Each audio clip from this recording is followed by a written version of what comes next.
Hello, welcome to this little webinar with myself, Mark Arkwright. I'm a former primary school teacher and I'm now doing professional development for Smart and really want to support you in a way I can. So if you've got any questions that do pop in this, feel free to pop them in the comments below and we can kind of learn and share together with that as well. So this session here, we're going to really focus on this kind of part here in this session.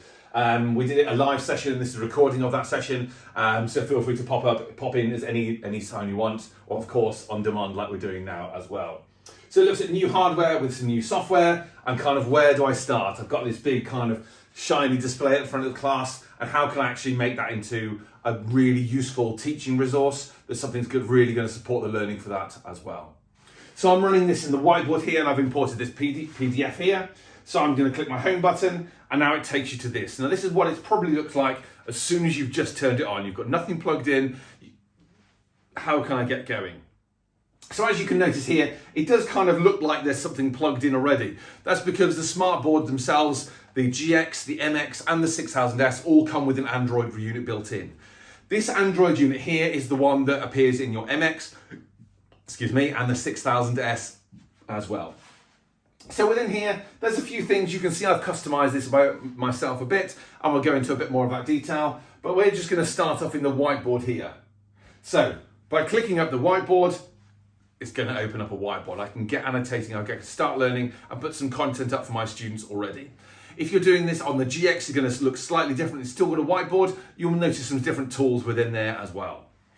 So within this board here, like I said, on the MX and the 6000S, we can straight away choose our background. I can have this white background, the black one, the lined paper, or the lined paper with a different color. There's a few other ones within there, squared paper, whichever one you want. And because it is that Android-based unit on this IQ unit here, I can move that around, pinch to zoom, as you would expect, a bit like on a phone.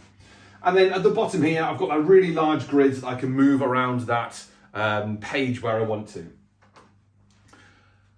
The pen on a smart board will be the pen. Your finger will be the finger. And then the palm of your hand, back of your hand, large object will be the erase as well. So wherever you're writing on smart display will be a pen, erase, and the finger will be that movement as well. Or if I just grab the page, I can move the page around as well. And that consistent approach is going to happen across everything as well for that one there. So that's that pen. If I obviously do want to just change the color of that pen here, I can do so there. I've got some different colors in there. I've got a text pen, I've got a highlighter, I can change the thickness of it, etc. down there from options within that pen as well. If you have got you will have the image down there, that image there means that you can search the web for images. I've put mine online so I have got that content. And then here it's going to be a completely safe search for whatever content you're showing for your students and that they're searching for, that you're searching for, will be good to go from that as well. And as well as adding videos, and that's in the same tab as well. Moving down here, you'll see some widgets. These widgets like clocks, timers, spinners, etc. They're available for you. Click them and then they'll be appearing up on your board itself as well. And then the last one down there is that undo button. So all of this is kind of, yes, I'm showing, oh, look, it's got this, look, it's got this, but it really has a bit of a play with it. I've turned it on straight away. I've clicked on that whiteboard, that icon up there. And in that whiteboard, what do I want from it? Have a look down the side, see what's right for you there on that blank background there. Or maybe you did actually want a different background again. So I'm adding in a new page down here. So I'm not looking at my teaching material now. I'm going to jump right down to the bottom for this add one here. And this is where I'm going to add in a new page. So if it is just another blank whiteboard like you had beforehand, you've got that at the top there. But actually it might be that you want to look down and choose some of these templates. It might be you want this brainstorming activity. It might be there's a Freya model in there. You've got a sequence chart that you can obviously use within your class. There's lots and lots of different bits and pieces down there as well, some good new ones at the bottom, as well as some really nice digital manipulatives that you can add into your class and actually have some hands-on experience within those as well. Or if you have got one on external files, you can load those into the board as well. So you're beginning to build up that lesson. Clicking on this, the number down there, you can just see my whole lesson and where it goes from within there as well. And that is that whiteboard experience from there. So I'm going to click my home button now. and I'm going to go back to the home. Again, a bit like that Android experience. I've gone home, I've gone home. Yours might be at the side here, just with a picture of a house on, so you'll be able to go home on yours. And then here, I've got that access to that whiteboard that we've just looked in, that one there. The next one I'm just going to briefly look at is the browser.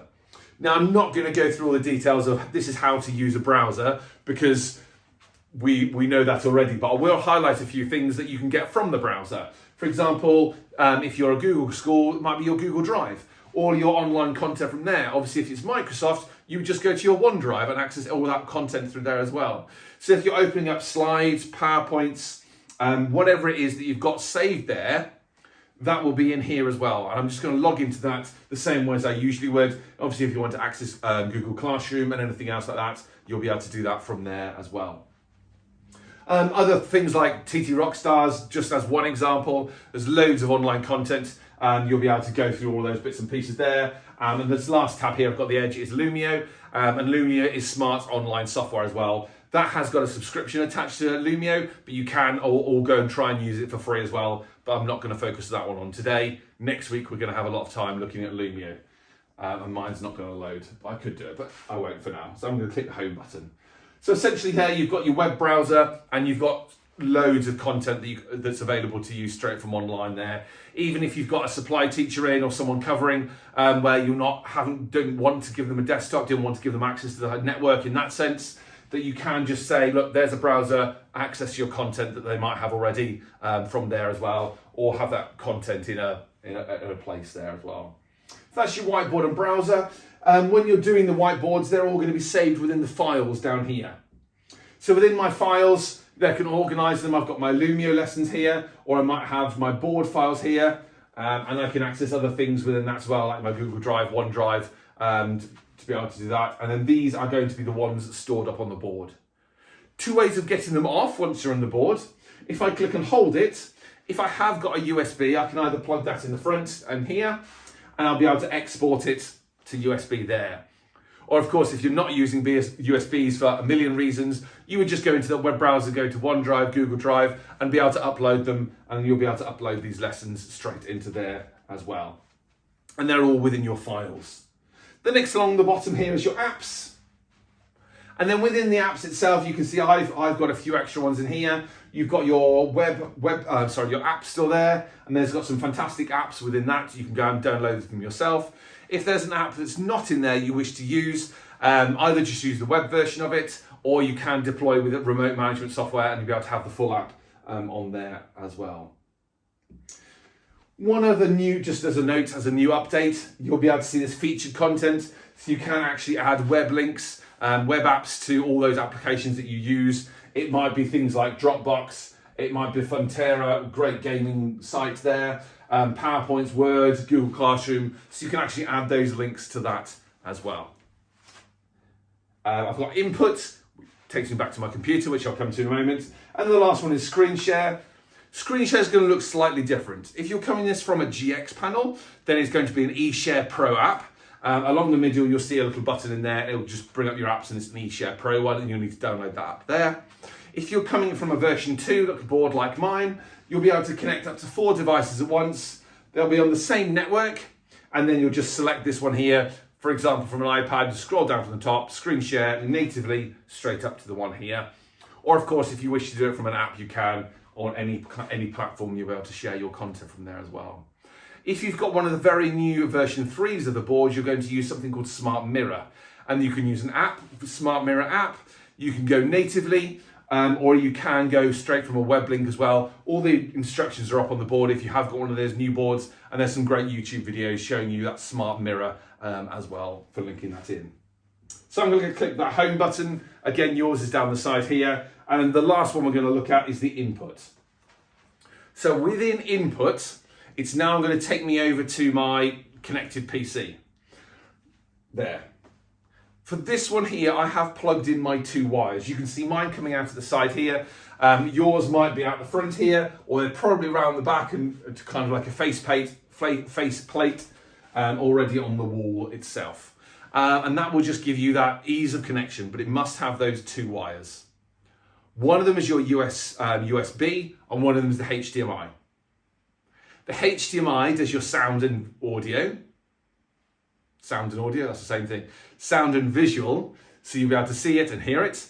And then the USB one will be the touch as well. And if you haven't got that one in, you may not have the touch for that as well.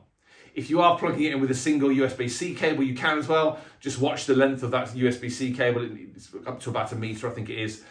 Just make sure that's all working for that. All the details are online if you want to have a look at those there. And then in here, I've got my connected PC. And that is whatever program I've got open, I can move that content around. And it really is that just great, nice and easy, simple touch screen. I can operate and go into any content that I'm already using straight actually within the board here, moving that around. What you'll notice is I've actually got these 2 little spots that appear. I'll tell you how to get those up in a moment if they haven't appeared. And those just mean that I can annotate on the top of anything and actually stay within that document there. Pen is a pen, palm is the erase, and like I've already shown that, finger is a finger to be moving things around as well. And I've got lots more options in that to have a look at as well. This is just a starting getting going with this one, so we're not going to go into too much detail, but if I click on them, you can see that I can change my pen to lots of different things with that one. That one's my finger, so I can change my finger to be, for example, to be a red pen, and then my fingers will be the red pen. I'm just going to switch it back. And you've got some other things in there as well, like a toolbox with some lots of different tools within that as well, just to go and have a bit of a play and go and a bit of an explore with that. Those should appear automatically as soon as you turn on the smartboard. If they don't, then we're just going to have a look how to get those from the start menu. So I'm going to click on the start menu, scroll all the way down to Smart Technologies, Smart Technologies. And then in that, I've got a few things. You'll notice I've got Smart Notebook installed.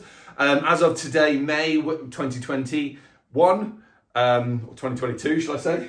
It's a good start. We have got version 21. That's the confusion. Smart Notebook 21. Go ahead and use that. Download that for free. I'll come to that link in a moment. If you're opening this, looking at this file in the future, as of June 2022, we've got Smart Notebook version 22 coming out for that as well. So that's Smart Notebook. The Smart Ink, which I was talking about, these ones here, is this Smart Ink settings. Open that up, turn it on, make sure you've got all those right settings in there. It's not the most interesting thing going through the settings menu, but just to kind of make sure that it's set up the way you want it to be set up on your computer, so it's much easier kind of long term, and that's all in that Smart Ink settings down there as well. So looking at that Smart Notebook, that's this piece of software here. So looking at the downloads and everything is I've just opened up a web browser, and in your web browser, this one here, I have gone to smarttech.com. And in smarttech.com, I've clicked on interactive displays at the top, and then here it says Smart Notebook. And that will give you the download link, so you'll be able to download Smart Notebook, Smart Ink, so you've got all that software ready for your desktop to be able to use for there as well. It's free software to go and use, so go ahead and get that up and running. Version 21, everyone can have that, and free to use that as well. If you do want the Smart Notebook Plus, there is a subscription attached to that as well, and you'll also, if you wish to use Lumio, we'll have that option to doing that as well. Like I said, the next session in this train will be really looking at Lumio, and we'll be able to go into a bit more detail about that one there. But that's the download of Smart Notebook. Smart Notebook is a fantastic whiteboarding app. It really focuses that teaching learning experience. You can see it's similar to kind of PowerPoint, where I've got my slides down the side here, my tools along the top, but it's what tools you've got make it that teaching and learning bit of software. And there are absolutely loads on the top there. Have a bit of a play, see what runs right for you. Have a look at some of the pens, see where they are. Have a look at the gallery, some presets. In the gallery down the side here, if you search for 2 things, lined and widgets, that will give you access to papers and lots of tools for down there as well. And then that's, like I said, that's that free version that everyone can use there. If you do wish to sign into it as well, you can sign in with your account at the top, just use your normal teacher email address. You're going to have a free trial of it, or if you've already got the subscription, you've got that as well. And then on the top of that, you'll get access to this Space Invader here, the games, assessments, They're all kind of sitting within that. And there's some really good ones that you can play on screen, as well as sending them out to students' devices, like a fill in the blanks activity. You've got a label reveal, sending out those worksheets or having them on here. You've got more of your formative assessments, you're asking your questions. That's going to actually export as an Excel document as well.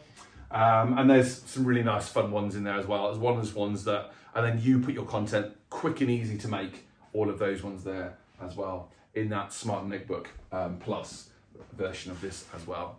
Same download, it's just a matter of signing in or not to get those plus features for that there as well.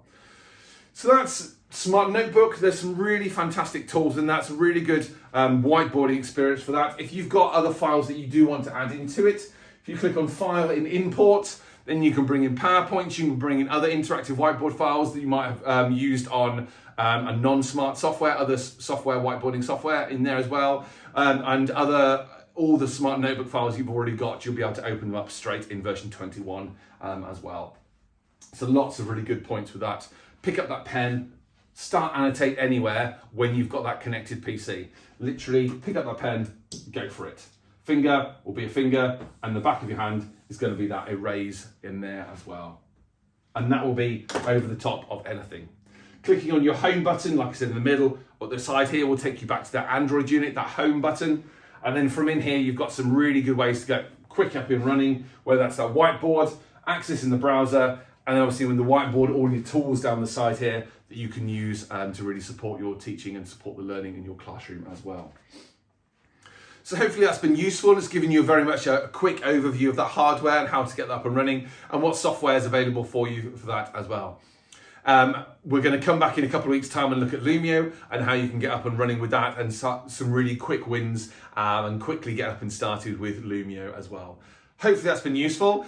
Feel free to add any comments or email me directly, markhartwright@smarttech.com. And like I said at the very beginning, I'm here to support, so any help I can be, just ask. So thanks very much for watching, and hopefully we'll see you again soon. Take care. Bye.